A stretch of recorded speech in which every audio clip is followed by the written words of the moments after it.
What's really good? We back with the Boxing Clinic. Good morning. Y'all know what it is. Your boy CJ Goodfellas. Some breaking news that's coming there. It's a rumor. I'm gonna call that for right now.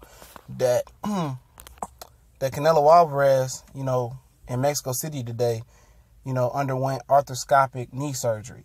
So, but he was continuing to train before he called off the Triple G fight, the rematch.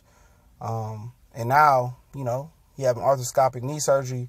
To the extent, I don't know, because, the story was in the Spanish.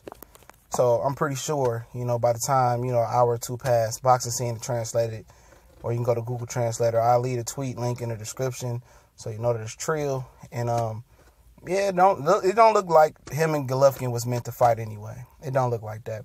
And usually in the NBA or the NFL, in those team sports, when you're injured, your suspension don't start until after you get back healthy. In boxing, I don't think that's going to be the case. It's a minor arthroscopic knee surgeries, where you can be back in a couple weeks or a month or two.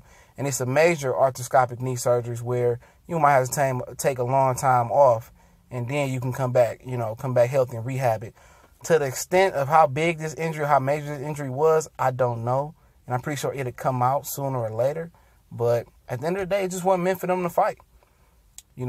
Most people thought it was God's will or boxing's God's will to make this fight happen, and maybe it ain't.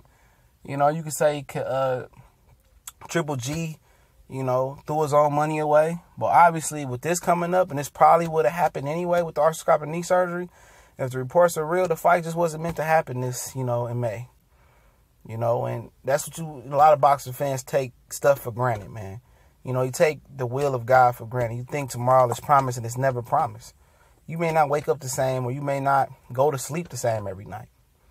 So while these matchups look good, let's make them happen. Because in boxing and in life, nothing is promised the next day, the next second, the next minute, the next hour, the next, round, the next fight. None of that shit is promised. So while these fights is hot and these fighters are healthy, young, prime, on top of their game, they need to be fighting each other, man. Because we all thought it was a foregone conclusion that this rematch would happen, and shit was gonna be real. We thought they was gonna fight each other, and we was gonna have another debatable, fight or a clear victory. It was gonna be a knockout or whatever it may have been, But obviously, it wasn't meant to happen for multiple ways, and big drama show can sleep easy at night, knowing that fight probably wasn't gonna happen anyway. I could have had the payday. I shouldn't have said this. But at the end of the day, it wasn't in the cards. So depending on how long the surgery is and how long the rehab is, how major the surgery was, probably looking at 2019 May for the rematch of Canelo and Triple G, if it still happens. But it's your boy TBC and more. We gone.